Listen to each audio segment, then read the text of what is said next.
نحمدہ و نصلی علی رسولہ الکریم اما بعد فاعوذ باللہ من الشیطان الرجیم بسم اللہ الرحمن الرحیم سبحان الذی اسری بعبدہ لیلا من المسجد الحرام الی المسجد الاقصی الذی بارکنا حولہ لنریہ من آیاتنا انہ هو السمیع البصیر صدق اللہ العظیم رب اشرح لی صدری ویسر لی امری واحلل عقدۃ من لسانی یفقہوا قولی واجعل لی وزیرا من اہلی آمین یا رب العالمین۔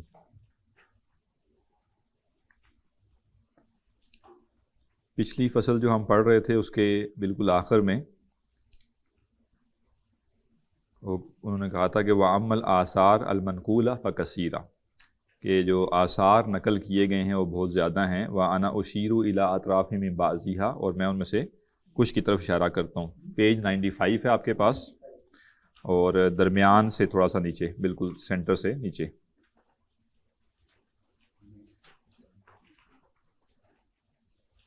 ٹھیک ہے جی۔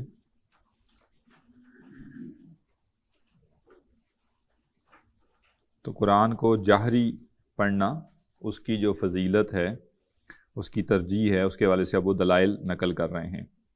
ثبت فی الصحیح عن ابی ہریرہ رضی اللہ عنہ قال سمعت رسول اللہ صلی اللہ علیہ وسلم یقول، صحیح حدیث میں حضرت ابو ہریرہ رضی اللہ عنہ سے مروی ہے کہ وہ فرماتے ہیں کہ میں نے رسول اللہ صلی اللہ علیہ وسلم کو فرماتے ہوئے سنا، ما اذن اللہ لشیء ما اذن لنبی حسن الصوت یتغنى بالقرآن یجہر بہ، کہ اللہ سبحانہ وتعالیٰ کسی چیز کو اتنی غور سے نہیں سنتا جتنی غور سے وہ اپنے نبی کی آواز، خوبصورت آواز کو سنتا ہے جو قرآن کے ساتھ تغنیٰ کرے، یعنی قرآن کو پڑھے اور ایک لے میں اور ایک جو ہے وہ یعنی ترنم کے ساتھ یا ایک خوبصورت آواز کے ساتھ بلند آواز میں، یجہر بہ بلند آواز۔ تو اس حدیث میں دو باتیں آ گئی۔ پہلی بات تو یہ کہ اللہ سبحانہ وتعالیٰ جو سب سے زیادہ اس کو جو پسند ہے آواز سننا، وہ اپنے نبی کی آواز ہے، جو کہ قرآن کو خوبصورتی کے ساتھ تلاوت، جب کوئی نبی تلاوت کرے تو اس تلاوت کو یعنی سننا، یہ اللہ تعالیٰ کو بڑا پسند ہے۔ اور یہاں اللہ کے رسول نے جیسے اس کو جنرل بیان کیا، حالانکہ قرآن کی تلاوت تو خود اللہ کے نبی صلی اللہ علیہ وسلم نے ہی کرنی ہے، تو گویا آپ کی جو آواز ہے اس آواز میں جب آپ قرآن پڑھتے ہیں تو اللہ سبحانہ وتعالیٰ اس کو تو غور سے سنتا ہے۔ وَمَعْنَا أَذِنَ اسْتَمَعَ، وہ کہہ رہے ہیں کہ أَذِنَ کا جو معنی ہے وہ اسْتَمَعَ ہے، یعنی غور سے سننا، توجہ سے سننا۔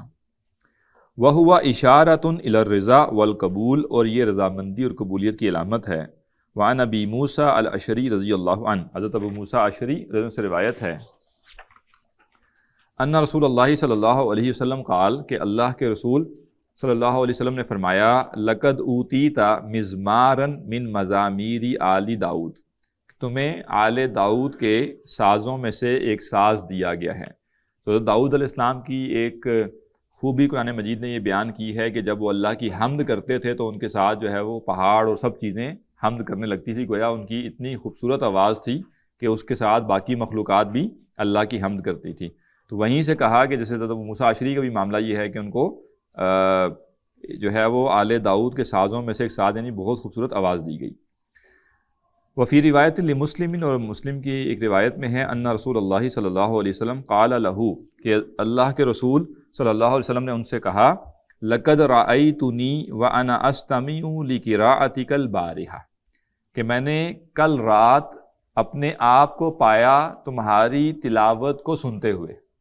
ٹھیک ہے نا، یعنی کیا مطلب ہے کہ کل رات تم تلاوت کر رہے تھے اور میں نے رک کے جیسے تمہاری تلاوت کو سنا ہے۔ رواہ مسلم من روایت برید ابن خصیب۔ وعن فضالہ بن عبید رضی اللہ عنہ قال قال رسول اللہ صلی اللہ علیہ وسلم، حضرت فضالہ بن عبید جو ہیں ان سے روایت ہے، وہ کہتے ہیں کہ اللہ کے رسول صلی اللہ علیہ وسلم نے فرمایا، للہ اشد اذنا الی الرجل حسن الصوت بالقرآن، کہ اللہ سبحانہ وتعالیٰ اس بندے کی جو خوبصورتی سے قرآن کو پڑھتا ہے اس کو غور سے سنتا ہے، زیادہ توجہ سے سنتا ہے، من صاحب القینۃ الی قینتہ، جیسے کوئی شخص اپنی یعنی جیسے اس زمانے میں لونڈیاں ہوتی تھی جو کہ ماہر ہوتی تھی گانے میں، اور جو ان کے آقا ہوتے تھے، مالک ہوتے تھے، وہ جیسے ان سے گانے سنتے تھے اور اس سے وہ لطف اندوز ہوتے تھے، تو یہ ایک اسلوب اس معاشرے میں رائج تھا، تو گویا اس کے ساتھ تمثیل دے کے کہا کہ جیسے کوئی شخص اپنی لونڈی سے جو ہے وہ گانے سنتا ہے، موسیقی سنتا ہے، اس سے لطف اندوز ہوتا ہے، تو اس سے بڑھ کر جیسے اللہ سبحانہ تعالیٰ جب کوئی اس کا بندہ قرآن کو خوبصورتی سے پڑھتا ہے تو اس کو غور سے سنتا ہے۔ وعن ابی موسیٰ ایضا قال قال رسول اللہ صلی اللہ علیہ وسلم انی لأعرف اصوات رفقۃ الاشعریین باللیل حین یدخلون۔ حضرت ابو موسیٰ اشعری سے یہ روایت ہے، اور وہ اشعری قبیلے سے تھے، ان کے نام کے ساتھ بھی اشعری آتا ہے نا، تو اس حدیث میں اشعری قبیلے کی فضیلت بھی ایک بیان ہو رہی ہے۔ تو آپ نے فرمایا کہ میں اشعری قبیلہ جو ہے یا اس کے جو لوگ ہیں ان کی آواز سے پہچان لیتا ہوں رات کو جب وہ داخل ہوتے ہیں، وَعَارِفُ مَنَازِلَهُمْ كُلًّا مِنْ أَصْوَاتِهِمْ بِالْقُرْآنِ بِاللَّيْلِ، اور میں رات کو ان کے جگہوں کو بھی پہچان لیتا ہوں قرآن کی تلاوت کی آواز کی وجہ سے۔ تو اشعری قبیلہ جو تھا اس کا بھی قرآن کی تلاوت کے والے سے بڑا غیر معمولی معاملہ تھا، اور یہ ان کی فضیلت بیان کی گئی کہ گویا ان کی قرآن کی جو تلاوت کی آواز ہے اس سے مجھے پتہ چل جاتا ہے کہ یہ لوگ آئے ہیں اور کہاں پہ یہ لوگ رات کو قیام کر رہے ہیں۔ نہیں جیسے ہوتا ہے نا، آپ کسی گھر کے باہر سے گزرتے ہیں، کوئی آواز سن کے آپ کہتے ہیں اچھا یہ فلاں بندے کا گھر ہے، ٹھیک ہے نا، یعنی کوئی ٹھک ٹھک ہو رہی ہوگی تو آپ کہیں گے یہ کوئی کباڑیا جیسے نا، یعنی اس کے گھر میں ٹھک ٹھک ہو رہی ہے۔ تو ایک یہ حالت ہے کہ قرآن کی آواز سن کے آپ کیا کہتے تھے کہ غالباً یہ اشعری لوگ ہیں، ٹھیک ہے نا، کیونکہ ان کی خوبی کیا تھی کہ وہ قرآن کی آواز جو ہے قرآن کی بہت تلاوت کرتے تھے اور بہت خوبصورت آواز میں کرتے تھے۔ وَإِن كُنْتَ لَمْ أَرَ مَنَازِلَهُمْ حِينَ نَزَلُوا بِالنَّهَارِ، حالانکہ میں نے دن کے وقت ان کے گھروں کو دیکھا نہیں ہوتا تھا، یعنی ظاہر ہے وہ آئے، خیمہ ہے نا، خیمے لگے ہیں، تو اب پتہ تو نہیں ہے کہ اشعری لوگ کدھر ہیں، لیکن اگر گزر رہے ہیں یا آواز آ رہی ہے اور قرآن کی تلاوت کی آواز آ رہی ہے تو اس خوبصورت تلاوت کو سن کے پتہ چل جاتا تھا کہ فلاں فلاں خیمے میں اشعری لوگ جو ہیں وہ رہ رہے ہیں۔ اور اشعری یہاں پہ اشعری ماتوریدی والے نہیں ہیں، ٹھیک ہے نا، بلکہ اشعری قبیلے کے لوگ۔ وعن البراء ابن عازب رضی اللہ عنہ قال قال رسول اللہ صلی اللہ علیہ وسلم زینوا القرآن باصواتکم، آپ نے فرمایا اپنی آوازوں سے قرآن کو مزین کرو۔ وروا ابن ابی داود عن علی رضی اللہ عنہ انہ سمع زجۃ ناس فی المسجد یقرؤون القرآن، ابن ابی داود حضرت علی سے روایت کرتے ہیں رضی اللہ عنہ کہ انہوں نے مسجد میں کچھ لوگوں کا شور سنا، یعنی بہت زیادہ آواز سنی جو کہ قرآن پڑھ رہے تھے۔ فقال، تو فرمایا طوبی لہؤلاء، ان لوگوں کے لیے خوشخبری ہے، کانوا احب الناس الی رسول اللہ صلی اللہ علیہ وسلم، یہ لوگ اللہ کے نبی صلی اللہ علیہ وسلم کے سب سے زیادہ محبوب لوگ تھے۔ وفی، اچھا یہ ساری احادیث کیا ہیں؟ ایک اس بات پہ دلالت کر رہی ہیں کہ قرآن کو بلند آواز سے پڑھنا مستحب ہے، پسندیدہ ہے۔ وفی اثبات الجہر احادیث کثیرہ، وہ کہہ رہے ہیں بلند آواز سے تلاوت کے بارے میں اور بھی بہت سی احادیث ہیں۔ وَأَمَّا الْآثَارُ عَنِ الصَّحَابَةِ وَالتَّابِعِينَ، اور جہاں تک صحابہ اور تابعین کے اقوال کا معاملہ ہے، من اقوالہم وافعالہم، ان کے اقوال اور افعال کا معاملہ ہے، فاکثر من ان تحصر، تو وہ تو اتنے زیادہ ہیں کہ ان کا شمار ہی ممکن نہیں، واشہر من ان تذکر، اور وہ اتنے مشہور ہیں کہ اب ان کو کیا بیان کرنا، یعنی جسے وہ خود سے واضح ہیں۔ وہکذا کلہ فی من لا یخاف ریاء ولا اعجابا ولا نحوہما من القبائح، یہ جو بلند آواز سے تلاوت کرنا ہے یہ کس کے لیے ہے؟ یہ ان سب لوگوں کے لیے ہے جن کو خوف نہ ہو ریاکاری کا اور عجوب کا اور اس طرح کی جو باطنی بیماریوں ہیں ان کا۔ اگر کسی شخص کو بلند آواز سے تلاوت کرتے ہوئے یہ اندیشہ ہو کہ ریاکاری نہ ہو جائے، عجوب نہ ہو جائے، تو اس کے لیے یہ نہیں ہے، وہ پھر کیا کرے؟ وہ مخفی پڑھے۔ لیکن جس کو ان چیزوں کا ڈر نہیں ہے، یعنی اس کو ان چیزوں سے فرق نہیں پڑتا، وہ بلند آواز میں پڑھے، اس کے لیے بہتر ہے۔ اور دوسری بات کیا؟ وَلَا يُؤْذِي جَمَاعَةً يُلَبِّسُ عَلَيْهِمْ صَلَاتَهُمْ وَيُخَلِّطُهَا عَلَيْهِمْ، اور یہ بھی نہ ہو کہ لوگوں کو ایذا دے اور ان کی نماز میں خلل ڈالے اور انہیں پریشان کرے۔ وَقَدْ نُقِلَ عَنْ جَمَاعَةٍ مِنَ السَّلَفِ الِاخْتِيَارُ الْإِخْفَاءَ لِخَوْفِهِمْ مِمَّا ذَكَرْنَاهُ، اسی لیے وہ کہہ رہے ہیں کہ بعض اسلاف سے یہ مروی ہے کہ انہوں نے اخفاء کو ترجیح دی، انہوں نے کہا کہ دل میں پڑھنا زیادہ بہتر ہے اس اندیشے کی وجہ سے کہ ریاکاری نہ ہو جائے، عجوب نہ ہو جائے، یا کسی اور کو ڈسٹربنس نہ ہو۔ فعن الاعمش قال دخلت علی ابراہیم وهو یقرأ بالمصحف، اعمش کہتے ہیں کہ میں ابراہیم کے پاس گیا اور وہ کوئی مصحف سے پڑھ رہے تھے، فاستأذن علیہ رجل فغطاہ، تو ایک شخص نے دروازہ کھٹکھٹایا، ان کے پاس آنے کی اجازت مانگی تو انہوں نے مصحف کو بند کر دیا، ٹھیک ہے۔ وقال، اور کہا لا یری ھذا انی اقرأ کل ساعۃ، کہ یہ شخص یہ نہ سمجھے کہ میں ہر وقت تلاوت کرتا رہتا ہوں. مطلب یہ نہ ہو کہ وہ اندر آئے اور وہ دیکھے مجھے تلاوت کرتے ہیں تو اس کو لگے کہ پتہ نہیں یہ صبح سے تلاوت کر رہے ہیں. تو ہوتا ہے نا بعض کا تو بندہ زیادہ ہی اگلے کو نیک سمجھ لیتا. تو کہنا کہ میں نہیں چاہتا کہ یہ اس طرح کی کوئی بات سمجھے، لہٰذا انہوں نے مصحف کو ایک سائڈ پہ کر دیا. وعن ابی العالیہ قال كنت جالسا مع اصحاب رسول اللہ صلی اللہ علیہ وسلم. ابو العالیہ کہتے ہیں کہ میں اللہ کے رسول صلی اللہ علیہ وسلم کے صحابہ کے ساتھ بیٹھا ہوا تھا. فقال رجل منهم قرأت الليلة كذا. تو ان میں سے ایک شخص نے کہا کہ میں نے رات کو اتنی تلاوت کی. فقالوا هذا حظك منه. تو صحابہ نے کہا کہ یہی تمہارا حصہ ہے، یعنی یہ جو تم نے بتا دیا نا بس یہی تمہیں ملا ہے. ٹھیک ہے نا، یعنی تلاوت تم نے کر لی اور اکیلے میں کر لی تو اب اس کو اس طرح آگے بتانے کی ضرورت نہیں تھی. وَمِنْهُ وَيُسْتَدَلُّ لِهَؤُلَاءِ بِحَدِيثِ عُقبَةَ بْنِ عامر رضی اللہ عنہ. اور ان لوگوں کے حق میں حضرت عقبہ بن عامر کی حدیث بھی ہے، اسے بھی دلیل پکڑی جاتی ہے. قال سمیعت رسول اللہ صلی اللہ علیہ وسلم یقول. انہوں نے کہا کہ اللہ کے رسول صلی اللہ علیہ وسلم کو میں نے فرماتے ہوئے سنا، آپ نے فرمایا الجاہر بالقرآن کالجاہر بصدقہ. قرآن کو بلند آواز سے پڑھنے والا اس شخص کی مانند ہے جو صدقہ اعلانیہ کرتا ہے، لوگوں کے سامنے صدقہ کرتا ہے. والمسر بالقرآن کالمسر بصدقہ. اور مخفی تلاوت کرنے والے کا معاملہ ایسے ہے جیسے کوئی شخص صدقہ چھپا کر کرتا ہے. قال ترمذی حدیث حسن. وقال ومعناہ، وہ کہتے ہیں اس کا معنی یہ ہے ان الذی یسر بقراءۃ القرآن افضل، کہ جو شخص قرآن کی تلاوت آہستہ کرتا ہے وہ افضل ہے من الذی یجہر بہا، اس سے جو کہ بلند آواز میں کرتا ہے. یہاں نوٹ رکھیے گا کہ یہ بات تب ہو رہی ہے جب سننے والے اور لوگ ہیں. آپ اکیلے بیٹھے ہوئے ہیں اور کوئی سننے والا نہیں ہے تو پھر مسئلہ نہیں ہے. ٹھیک ہے نا، مسئلہ تب ہے جب آپ کسی اجتماعی جگہ پہ ہیں، کسی ادارے میں ہیں، یا کہیں پہ آفس میں بیٹھے ہوئے ہیں، کہیں پہ ہیں جہاں پہ آپ کی تلاوت کا باقیوں کو پتہ چل رہا ہے. اس صورت میں یہ ساری بحث ہو رہی ہے کہ اونچی آواز میں پڑھنی چاہیے یا تلاوت کرنی چاہیے یا آہستہ. تو یہ نہ ہو کہ گھر کے اندر بیٹھے ہوئے بھی آپ آہستہ اس لیے پڑھ رہے ہوں کہ کوئی ریاکاری نہ ہو جائے. ٹھیک ہے، ہاں کوئی مہمان آئے ہوئے ہیں تو ایک الگ بات ہے. اگر آپ اکیلے گھر میں ہیں، ویسے گھر والوں کو پتہ ہی ہوتا ہے، گھر والوں کے سامنے ریاکاری نہیں ہوتی، وہ ان کی ٹینشن نہیں لینی. ٹھیک ہے نا. تو باقی مہمان آئے ہوئے ہیں یا گھر سے آواز دوسرے گھر میں جا رہی ہے تلاوت کی، اس صورت میں امکان ہے کہ ریاکاری ہو جائے. تو اس حدیث سے وہ کہہ رہے ہیں کہ یہ بات واضح ہو رہی ہے کہ قرآن کی جو سری تلاوت ہے، مخفی تلاوت ہے، وہ افضل ہے اس کی بلند آواز سے. لِأَنَّ صَدَقَةَ السِّرِّ أَفْضَلُ عِنْدَ أَهْلِ الْعِلْمِ، کیونکہ اہل علم کہتے ہیں کہ جو خفیہ صدقہ ہے وہ زیادہ افضل ہے. من صدقۃ العلانیہ، اعلانیہ صدقے سے. قال وَإِنَّمَا مَعْنَى هَذَا الْحَدِيثِ عِنْدَ أَهْلِ الْعِلْمِ. وہ کہتے ہیں کہ اہل علم کے نزدیک اس حدیث کا اصل مفہوم یہ ہے لِكَيْ يَأْمَنَ الرَّجُلُ مِنَ الْعُجُبِ، تاکہ انسان عجب سے یعنی خود پسندی سے محفوظ رہے. لِأَنَّ الَّذِي يُصِرُّ بِالْعَمَلِ لَا يُخَافُ عَلَيْهِ مِنَ الْعُجُبِ، کیونکہ جو شخص اپنا عمل خفیہ رکھتا ہے اس کو خود پسندی کا اندیشہ نہیں ہوتا. اور یہاں عجب سے مراد زیادہ جیسے نا وہ تکبر والا سائڈ لی جا رہی ہے. ٹھیک ہے. قُلْتُ وَكُلُّ هَذَا مُوَافِقٌ لِمَا تَقَدَّمَ تَقْرِيرُهُ فِي أَوَّلِ الْفَصْلِ. امام نووی کہتے ہیں کہ یہ تمام جو معاملہ ہے یہ اس کے موافق ہے جو ہم نے شروع میں بات کی تھی. اور وہ کیا تھی کہ جس کو اندیشہ ہے نیت کی خرابی کا وہ مخفی پڑھے، جس کو اندیشہ نہیں ہے وہ کھلے اس میں پڑھے، اعلانیہ پڑھے.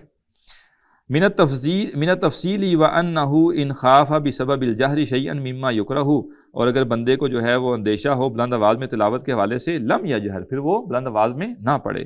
وَإِن لَمْ يَخَفْ، اور اگر اس کو اندیشہ نہیں ہے استحب الجہر، تو پھر بلند آواز میں پڑھنا مستحب ہے. فَإِن كَانَتِ الْقِرَاءَةُ مِنْ جَمَاعَةٍ مُجْتَمِعِينَ، اور اگر تلاوت کسی اجتماعی صورت میں ہو تأکد استحباب الجہری، تو پھر بلند آواز میں پڑھنا زیادہ مؤکد ہے. یعنی ابھی کہہ دیا جائے کہ بھائی سارے لوگ یہاں اکٹھے ہو کے بیٹھتے ہیں اور قرآن کی تلاوت کرتے ہیں، تو اب کیا ہوگا؟ اب بلند آواز میں پڑھنے میں کوئی مذائقہ نہیں ہے، کیونکہ سبھی پڑھ رہے ہیں نا، بندے کو کیا ریاکاری ہونی ہے، سبھی کر رہے ہیں. تو اسی کہہ رہے ہیں کہ اگر اجتماعی طور پہ تلاوت ہو رہی ہے پھر تو بلند آواز میں پڑھنی چاہیے، پھر کوئی مسئلہ نہیں ہے. لما قدمناہ، اس بنیاد پر جو ہم پیچھے کر چکے. ولیما یحصل فیہ من نفع غیرہم، اور اس سے دوسروں کو بھی فائدہ ہوتا ہے. واللہ عالم، اللہ بہتر جانتا ہے. اس سے لگتا ہی ہے کہ ختم قرآن کا بھی جواز نکل رہا ہے، یہ اس کا آپ بیٹھ کے پڑھتے ہیں سپارے وغیرہ. دیکھیے دو چیزیں الگ ہیں. ایک ہے اجتماعی طور پہ قرآن پڑھنا، یا یوں کہہ لیجئے ایک ہے مسئلہ قرآن خوانی کا اور ایک مسئلہ ہے ایصال ثواب کا. یہ دو چیزیں الگ الگ ہیں. اگر لوگ مل کر بیٹھ کر قرآن پڑھ رہے ہیں تو اس میں کوئی مذائقہ نہیں ہے, ٹھیک ہے نا, اس میں کسی قسم کا مذائقہ نہیں ہے. چاہے وہ قرآن سیکھ رہے ہیں, چاہے وہ قرآن کی تلاوت کر رہے ہیں, چاہے وہ قرآن حفظ کر رہے ہیں. جیسے حفاظ ہیں وہ اکٹھے بیٹھے ہوتے ہیں اور سارے بلند آواز میں تلاوت کر رہے ہوتے ہیں, لیکن سب کا مقصد اپنا اپنا سبق یاد کرنا ہوتا ہے, اس میں کوئی مذائقہ نہیں ہے. اسی طرح آپ لوگ ترجمہ قرآن پڑھتے ہیں, سب لوگ اکٹھے بیٹھے ہیں قرآن پڑھ رہے ہیں, اس میں کوئی مذائقہ نہیں ہے. اسی طرح اگر سب لوگ اکٹھے ہو کے بیٹھ جائیں اور وہ یہ طے کریں کہ ہم سب مل کر ایک دفعہ قرآن کو مکمل کر لیتے ہیں, ٹھیک ہے, یعنی ہم یہ بندہ 2 پارے پڑھے گا, یہ 2 پارے پڑھے گا, اس میں ہم نے پچھلی دفعہ بات کی تھی کہ کوشش کریں کہ صورتوں کے لحاظ سے ترتیب بن جائے زیادہ بہتر ہے, ٹھیک ہے. اس میں بھی کوئی مذائقہ نہیں. اصل جو بحث ہے وہ ہے ایصال ثواب کی, کہ آیا ایصال ثواب جائز ہے کہ نہیں. ایصال ثواب میں ایک چیز قرآن خوانی ہے. ایصال ثواب کیا ہے؟ کہ میں نے کوئی عمل کیا اور میں یہ چاہوں کہ اس عمل کا اجر کسی ایسے شخص کو پہنچ جائے جو دنیا سے جا چکا ہے.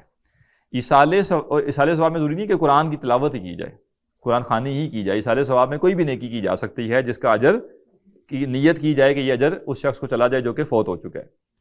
اب ایصال ثواب میں بھی ساری امت کا اس پہ اتفاق ہے کہ 3 چیزیں تو ایسی ہیں جس کا اجر انسان کو ملتا ہی ملتا ہے, ٹھیک ہے نا. جو نیکی وہ خود کر گیا, صدقہ جاریہ کر گیا, اس کی جو اولاد ہے وہ جو نیکی کرے گی اس کے لیے دعا کرے گی. اب اس کے علاوہ کوئی شخص عمل کرے تو اس کا اجر اس کو ملتا ہے کہ نہیں ملتا, تو اس میں پھر مختلف یعنی اہل علم کی مختلف آراء ہیں. کچھ اہل علم یہ کہتے ہیں کہ جن چیزوں کے بارے میں احادیث میں آ گیا کہ ان کا اجر ملتا ہے انہی کا اجر ملتا ہے, باقی کسی کا اجر نہیں ملتا. بعض کہتے ہیں کہ نہیں, اس پر قیاس کر کے آپ کوئی بھی نیک کام کر سکتے ہیں. میں عرض کروں گا ایصال ثواب بھی اتنا بڑا مسئلہ نہیں ہے, یعنی کئی اہل علم ہیں جو ایصال ثواب کے بھی قائل ہیں. اصل مسئلہ ہے کہ ایصال ثواب کی ایک ایسی شکل اپنا لینا جو شکل اپنی ذات میں ہی ایک ایسی نوعیت اختیار کر لے جو کہ دیکھ کی سمجھ آ جائے کہ یہ مناسب نہیں. ایک یہ ہے کہ کوئی شخص فوت ہوا, اس کے عزیز و اقارب دوست اکٹھے ہو گئے اور وہ بیٹھے اور انہوں نے کہا کہ ہم قرآن پڑھتے ہیں اور ہم اس کا ثواب اس شخص کو, یعنی اللہ سے دعا کرتے ہیں کہ اس شخص کو اس کا ثواب مل جائے. ایک یہ معاملہ ہے. اور ایک یہ ہے کہ آپ نے مدرسے سے بچے بلائے, ان کو پتہ ہی نہیں ہے کہ حضرت صاحب کون گئے ہیں دنیا سے, نہ ان کا نام پتہ ہے, کچھ بھی نہیں پتہ. وہ قاری صاحب, اور مزے کی بات ہے ان کے پاس چوائس بھی نہیں ہے. یعنی ان بچوں کو اگر آپ یہ کہیں بھائی تمہاری مرضی ہے, آنا چاہو آؤ, نہ آنا چاہو نہ آؤ, اور کوئی قاری صاحب کچھ بھی نہیں کہیں گے, ٹھیک ہے. تو میرا نہیں خیال کہ ان میں سے کوئی بچہ بھی آئے گا.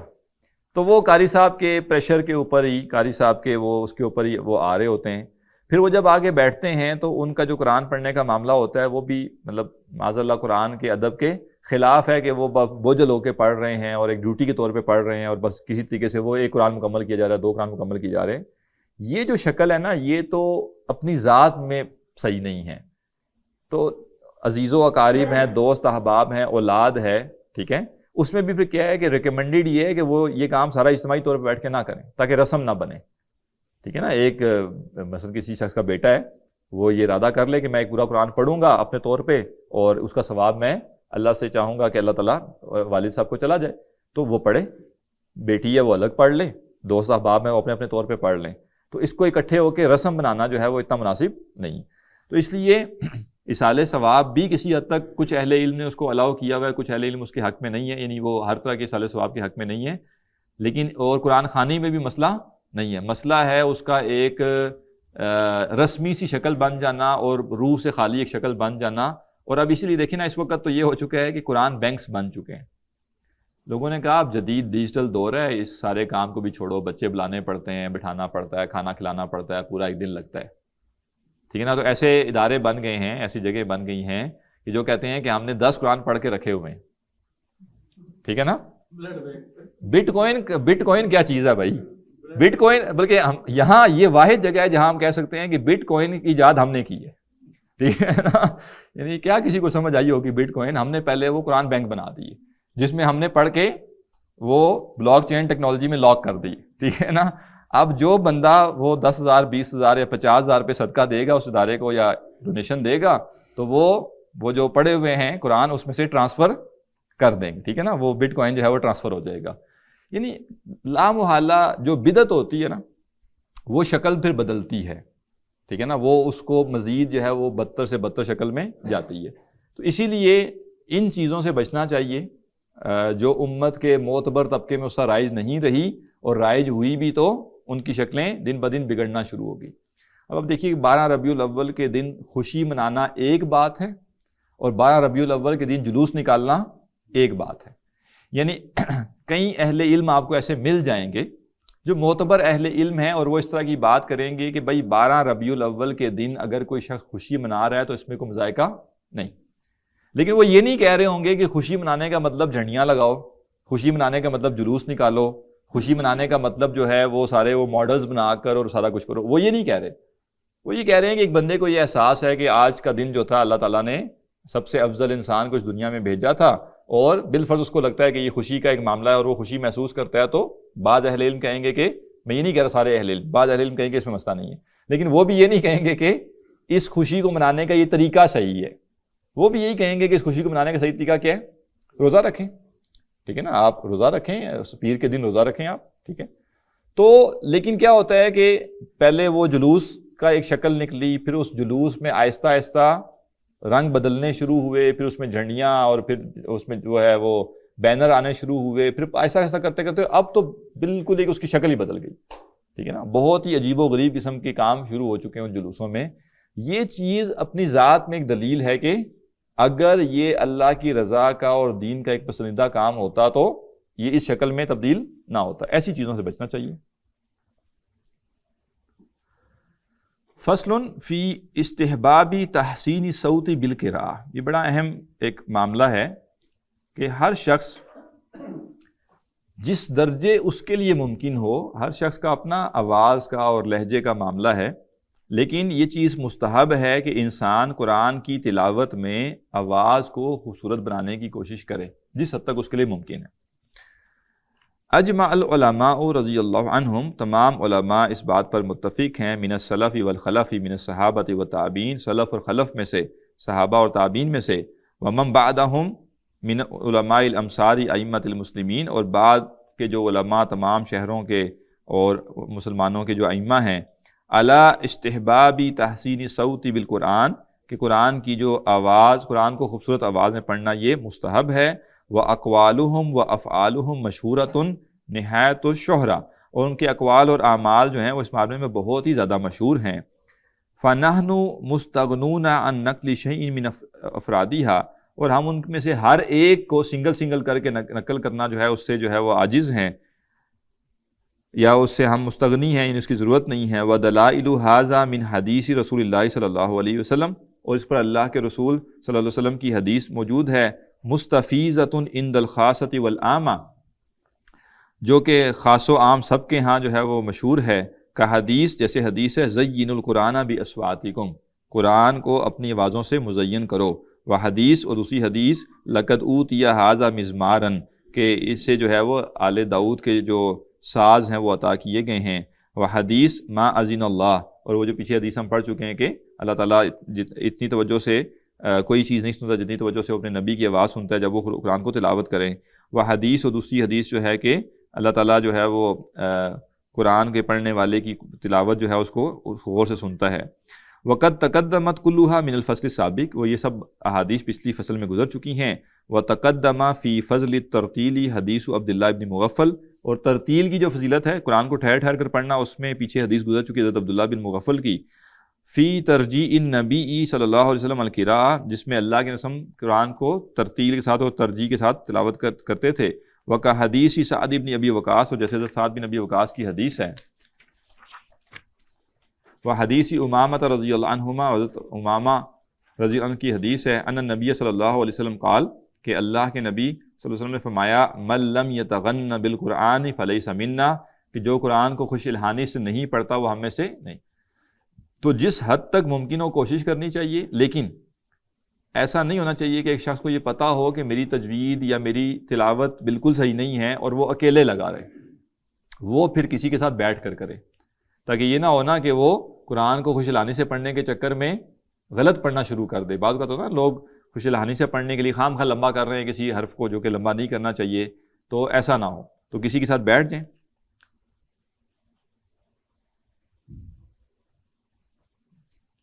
وفی اسنادی سعد اختلاف لا یضر، اور حضرت سعد کی جو روایت ہے اس میں اس کی اسناد میں اختلاف ہے مگر وہ اس میں کوئی نقصان نہیں ہے، یعنی وہ ایسا اختلاف ہے جس میں کوئی مسئلہ نہیں۔ قال جمہور العلماء، جمہور علماء کہتے ہیں معنی لم یتغنى لم یحسن صوتہ، لم یتغنى کا معنی یہ ہے کہ جو اپنی آواز کو خوبصورت نہیں بناتا۔ وحدیث البراء رضی اللہ عنہ قال سمیت رسول اللہ صلی اللہ علیہ وسلم، حضرت براء بن عازب رضی اللہ عنہ کی حدیث ہے کہ انہوں نے کہا کہ اللہ کے رسول کو فرماتے ہوئے سنا، قرأ فی العشاء بالتین والزیتون، کہ آپ نے عشاء کی نماز میں سورہ تین اور زیتون کی تلاوت فرمائی، فما سمیت احدا احسن صوتا منہ، تو میں نے آپ سے زیادہ خوبصورت آواز والا کوئی نہیں سنا۔ اچھا، اب یہ جو قرآن کی تلاوت کو خوبصورت کرنا ہے، یہ جو بات ہے نا، یہ بھی بڑی محتاط ہو کے کرنے والی بات، ٹھیک ہے۔ دیکھیے، ایک خوبصورتی وہ ہے جو آج کل کے عرب قراء یا مصری قراء جو ہیں ان کے ہاں پائی جاتی ہے۔ واللہ عالم، مجھے تو مصری قراء کی وہ جو تلاوت ہے جس میں وہ ایک سانس میں پتہ نہیں کتنی آیتیں پڑھ رہے ہوتے ہیں، مجھے برحال اس کی سمجھ نہیں آتی کہ اس کا قرآن کی تلاوت کی خوبصورتی سے کیا تعلق ہے۔ یعنی ایک سانس روک کے اس ایک سانس کے اندر 3 آیتیں پڑھنا یا 4 آیتیں یا 5 آیتیں پڑھنا یا 1 پیج پڑھنا، اس سے کیا ہوتا ہے؟ مطلب کیا اس سے کوئی روحانیت پیدا ہوتی ہے؟ کیا ہوتا ہے؟ تو واللہ عالم، مجھے اس کی سمجھ نہیں آتی۔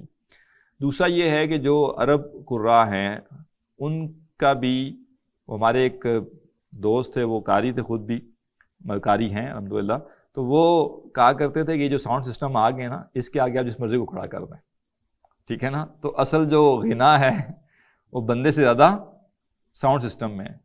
اور ایک جگہ ایک اسٹوڈیو ہم وزٹ کر رہے تھے تو وہاں ریکارڈنگ ہو رہی تھی، جب ہم گئے تو ایک قاری صاحب تلاوت ہی ریکارڈ کرا رہے تھے، تو وہ انہوں نے مکسر ایسے ساتھ رکھا ہوا تھا، یعنی ایسے جیسے میں بیٹھا ہوں ایسے وہ بیٹھے ہیں اور وہ تلاوت ریکارڈ کرا رہے ہیں، اور مکسر انہوں نے ایسے ساتھ رکھا ہوا تھا، اور مکسر کے اوپر انہوں نے اپنے ایسا ہاتھ رکھا ہوا تھا کہ یعنی ان کو خود پتہ تھا کہ میں نے جب تلاوت کرنی ہے تو کس جگہ پہ کون سا وہ بٹن اوپر کرنا ہے، کون سا بٹن نیچے کرنا ہے، ٹھیک ہے۔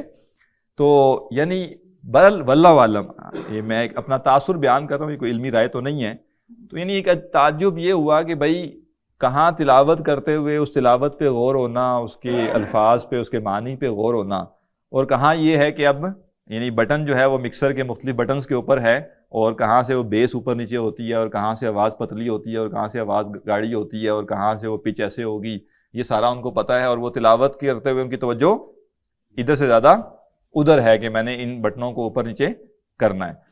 تو عرض کرنے کا مقصد یہ ہے کہ یہ جو تلاوت ساؤنڈ سسٹم کے ایفیکٹ سے بہت خوبصورت ہو رہی ہوتی ہے، یہ کوئی اتنی پسندیدہ چیز نہیں، ٹھیک ہے نا۔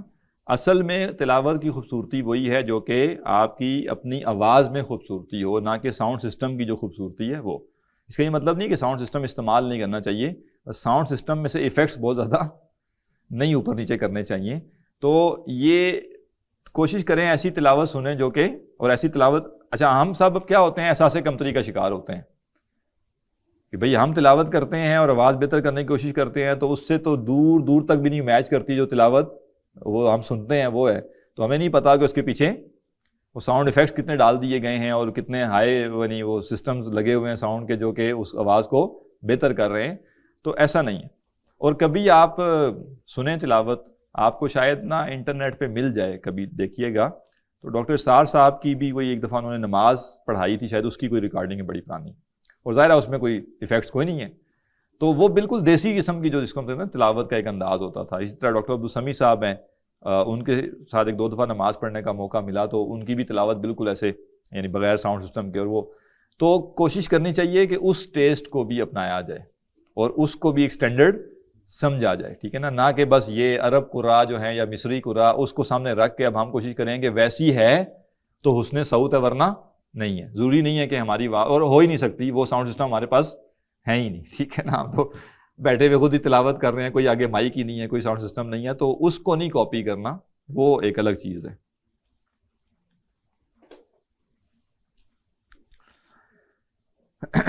ایون ابھی چند دن پہلے ایک ویڈیو سامنے آئی جس میں غالباً کوئی 100-125 سال پہلے کی حرم کی تلاوت تھی، کوئی سوری تلاوت نہیں، اذان، یعنی حرم جب وہ ایسے چکور سی ایک بلڈنگ ہوتی تھی اور صرف کعبہ اور چاروں طرف ایک برآمدہ سا ہوتا تھا، تو وہ آپ اذان سنیں، وہ ایک تو مختصر تھی بڑی، اب تو بہت لمبی اذان ہوتی ہے نا، 5-6 منٹ میں اذان مکمل ہوتی ہے، ایک تو وہ مختصر تھی، شاید 1.5 منٹ میں پوری اذان تھی، اور دوسرا یہ کہ سادی آواز میں اسی طرح، ٹھیک ہے نا، اور اس کا بڑا ایک اپنا لطف ہے۔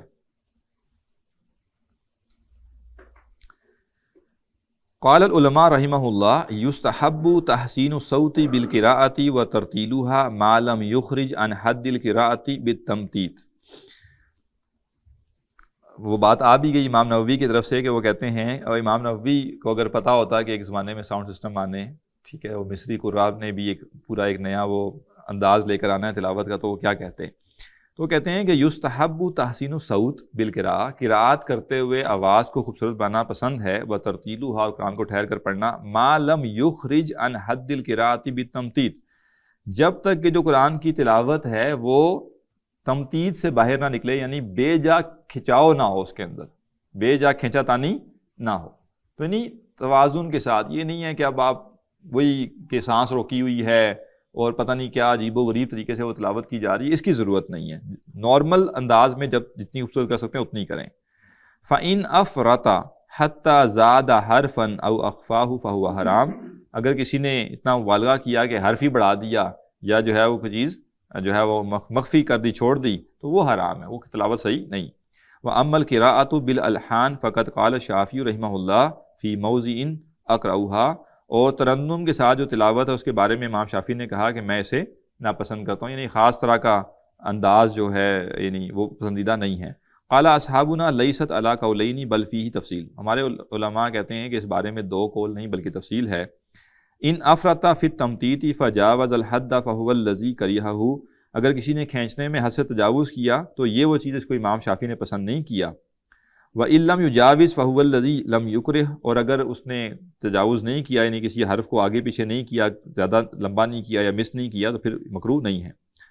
وقال اقضى القضاتی الماوردی فی کتابہ الحاوی، اور قاضی القضاء امام ماوردی جو ہے انہوں نے اپنی کتاب میں فرمایا ہے، القراءۃ بالالحان الموضوعۃ ان اخرجت لفظ القرآن عن صیغتہ، اگر جو ترنم ہے قرآن کی تلاوت کے الفاظ میں وہ ان کو اس کی اصل شکل سے نکال دے، بِإِدْخَالِ حرکات فیہ او اخراج حرکات منہ، اس میں سے کچھ حرکات کو نکال دے یا کچھ کو شامل کر دے، او کسر ممدود او مد مکسور، یا جو ہے وہ جو ممدود ہے جس کو بڑا پھیلانا تھا اس کو کم کر دیا، یا جس کو کم کرنا تھا اس کو بڑا کر دیا، لفظ کو پھیلا دیا، او تمطیط یخفی بہ بعض اللفظ ویتلبس المعنی، یا ایسا کھینچنا ایک چیز کو جو جس سے کچھ الفاظ چھپ جائیں اور معنی الٹ پلٹ ہو جائے، اس میں تلبیس ہو جائے، فہو حرام، وہ کہہ رہے ہیں یہ حرام ہے، یفسق بہ القاری، اس سے قاری جو ہے جو پڑھنے والا وہ فاسق ہوگا، ویأثم بہ المستمع، اور سننے والا بھی گناہ گار ہوگا، لأنہ عدل بہ عن نہجہ القویم الی الاعوجاج، کیونکہ اس نے قرآن کو سیدھے رستے سے انحراف کی طرف موڑ دیا، یعنی جو قرآن کو صحیح پڑھنا تھا اس کے بجائے اس نے اس کو غلط پڑھنا شروع کر دیا۔ واللہ تعالیٰ یقول، اللہ تعالیٰ نے فرمایا، اعوذ باللہ من الشیطان الرجیم، قرآنا عربیا غیر ذی عوج، غیر ذی عوج، قرآن عربی جس میں کوئی کجی نہیں، تو کجی پیدا کرنا صحیح نہیں ہے۔ قال وإن لم يخرجه اللحن عن اللفظ عن لفظه وقراءته على ترتیلہ کان مباحا، اور اگر ترنم جو ہے اس کی وہ کرتے ہوئے یہ نہ ہو کہ لفظ آگے پیچھے ہو جائے، یعنی وہ اپنی جگہ پہ رہے، تو پھر ترتیل مباح ہے، لأنہ زاد علی الحانہ فی تحسینہ، کیونکہ اس سے اس کی آواز اور بہتر ہوگی۔ ھذا کلام اقضى القضاة، یہ قاضی القضاء کا قول ہے، یعنی جو پیچھے امام ماوردی کا نام گزرا ہے ان کا۔ وھذا القسم الاول من القراءة بالالحان المحرمة مصیبۃ ابتلی بها بعض الجہال الطغام الغشمہ، تو کہتے ہیں کہ جو قرآن کو ترنم کے ساتھ پڑھنا ہے یہ اس کی پہلی قسم جو حرام ہے، یہ ایک مصیبت ہے جس میں بعض جاہل اور نادان لوگ مبتلا ہو جاتے ہیں، یعنی وہ قرآن کو حسین بنانے کا مطلب یہ نہیں ہے کہ لمٹ ہی نہیں ہے کوئی، جس طرح مرضی بنا لو، جیسے ہمارے ہاں بعض لوگوں نے نعتوں کو پڑھنے کے لیے گانوں کے ساتھ مشابہت کر لی، پتہ نہیں چلتا کہ وہ کسی گانے کا آواز یعنی گانا گا رہا ہے یا نعت پڑھ رہا ہے، کیوں؟ کیونکہ ان کو لگا کہ یہ بڑا اچھا انداز ہے تو وہ اپنا لیا۔ اسی طرح تلاوت کرنے کا بھی طریقہ صحیح نہیں ہے کہ آپ اس کو اس طرح کریں کہ قرآن کے حروف اور الفاظ ہی آگے پیچھے ہونا شروع ہو جائیں۔ الذین یقرؤون علی الجنائز و بعض المحافل، وہ لوگ جو جنازوں اور بعض محافل میں تلاوت کرتے ہیں. ٹھیک ہے، تو امام نووی کے دور میں بھی بعض لوگوں کا کام یہ تھا کہ محفلیں اور مجلسیں جو ہیں وہاں جا کے ایک ایسے انداز سے قرآن کی تلاوت کرنی ہے کہ لوگ داد بھی دیں اور جو ہے وہ دام بھی دیں. ٹھیک ہے، تو یعنی یہ چیزیں ہوتی تھی اس زمانے میں، اس معنی میں کہ یعنی یہ نہیں ہے کہ کوئی بدعت کی شکل میں، بلکہ چونکہ اصل میں دیکھیں جس وقت تک ہمارا دور عروج رہا تو برال قرآن کی اہمیت تھی، اور کوئی شخص اگر ایون اس نے کمانا بھی ہے تو اس کو لگتا تھا کہ قرآن کے نام پہ میں کما سکتا ہوں، اور لوگ جیسے پیسہ دے بھی دیا کرتے تھے. وَهَذِهِ بِدْعَةٌ مُحَرَّمَةٌ ظَاہِرَةٌ، اور وہ کہہ رہے ہیں یہ بدعت ہے اور یہ جو ہے یہ واضح ہے اور حرام ہے، یہ صحیح نہیں. یَعْصَمُ كُلُّ مُسْتَمِعٍ لَهَا كَمَا قَالَ أَخْذَ الْقُضَاةِ الْمَاوَرْدِيُّ، اور سننے والا جو ہے وہ بھی گناہ گار ہوگا، یعنی اگر وہ جان بوجھ کے اس کو پتہ ہے تلاوت صحیح نہیں ہو رہی اور پھر بھی وہ اس کو سن رہا ہے. وَيَعْصَمُ كُلُّ قَادِرٍ عَلَىٰ إِزَالَتِهَا أَوْ عَلَى النَّهْيِ عَنْهَا إِذَا لَمْ يَفْعَلْ ذَلِكَ، اور جو شخص اس بدعت کو روک سکتا تھا اور اس سے منع کر سکتا تھا، اگر وہ نہیں کرے گا تو وہ بھی گناہ گار ہوگا. ٹھیک ہے نا. وَقَدْ بَذَلْتُ فِيهَا بَعْضَ قُدْرَتِي، اور وہ کہہ رہے امام نووی کہ میں نے اپنے طور پہ اس والے سے کچھ کوشش بھی کی ہے. وَأَرْجُو مِنْ فَضْلِ اللَّهِ الْكَرِيمِ أَنْ يُوَفِّقَ لِإِزَالَتِهَا مَنْ هُوَ أَهْلٌ لِذَلِكَ، اور وہ کہتے ہیں کہ میں اللہ کے فضل سے امید رکھتا ہوں کہ وہ کسی اہل شخص کو توفیق دے گا کہ اس چیز کو ختم کرے. وَأَنْ يَجْعَلَهُ فِي عَافِيَةٍ، اور اللہ اسے عافیت کے ساتھ انجام دے. قال الشافعی فی مختصر المزنی، امام شافعی نے مختصر المزنی میں فرمایا وَيُحَسِّنُ صَوْتَهُ بِأَيِّ وَجْهٍ كَانَ، قاری جو ہے وہ اپنی آواز جس طرح سے بھی ہو بہتر کرے. قال وَأَحَبُّ مَا يَقْرَأُ حَدْرًا وَتَحْزِينًا، اور وہ کہتے ہیں کہ مجھے پسند ہے کہ قرآن جو ہے وہ حدر سے پڑھا جائے مگر خشوع و خضوع کے ساتھ پڑھا جائے، یعنی فلو میں پڑھا جائے. حدر جو ہے فلو کے ساتھ ہے لیکن اس میں ایک حزن کا پہلو ہو. قال اہل اللغہ یقال حدر بالقراءۃ اذا ادرجتها ولم تمتتها، اہل لغت کہتے ہیں کہ حدر جو ہے اس کا مطلب ہے کہ تلاوت کو بغیر کھچاؤ کے روانی کے ساتھ پڑھا جائے، یعنی فلو میں پڑھتے جائیں، یعنی جہاں جیسے تراویح میں مناسب انداز سے جو قرآن پڑھا جاتا ہے وہ حدر ہی ہے. وَيُقَالُ فُلَانٌ يَقْرَأُ بِالتَّحْزِينِ إِذَا رَقَّقَ صَوْتَهُ، اور کہا جاتا ہے کہ فلاں شخص جو ہے اس نے تحزین کے ساتھ پڑھا، تحزین حزن، جب وہ اپنی آواز کو نرم اور رقت امیز بناتا ہے. وقد روا ابن ابی داؤد باسنادہ عن ابی ہریرہ رضی اللہ عنہ انہ قرأ اذا الشمس كورت يحزنها شبہ الرسا. امام ابن ابی داؤد کہتے ہیں، وہ اپنی سند سے حضرت ابو ہریرہ سے روایت کرتے ہیں کہ انہوں نے پڑھا یہ جو صورت ہے اذا الشمس كورت، تو ایسے غمگین ہوگے جیسے کوئی مرثیہ کہنے والا غمگین ہوتا ہے. وفی سنن ابی داؤد قیل لابن ابی ملیکۃ ارأیت اذا لم یکن حسن الصوت، سنن ابی داؤد میں ہے کہ ابن ابی ملیکہ سے پوچھا گیا کہ اگر کسی کی آواز اچھی نہ ہو تو کیا کرے. فقال یحسنہ ما استطاع، تو انہوں نے کہا کہ جتنی ہو سکے اتنی اس کو اچھا بنائے. تو یہ فصل جو ہے اس میں اس چیز کے اوپر ہم نے دیکھا کہ قرآن کی تلاوت میں آواز کو حسین بنانا، بہتر بنانا یہ مستحب ہے اور اس کی کوشش کرنی چاہیے. اگر کوئی شخص تجوید اچھی ہے اس کی اور ادائیگی ٹھیک ہے تو اپنے طور پہ کوشش کرے، اور اگر کسی کی تجوید کا مسئلہ ہے تو پھر وہ کسی کے ساتھ بیٹھ کر اس کی کوشش کرے، اور برحال کوشش کرنے سے کچھ نہ کچھ امپرومنٹ آ جاتی ہے. اللہ تعالیٰ ہم سب کو بہترین انداز میں قرآن کی تلاوت کرنے کی توفیق عطا فرمائے. اقول قولی ھذا واستغفر اللہ لی ولکم ولسائر المسلمین والمسلمات.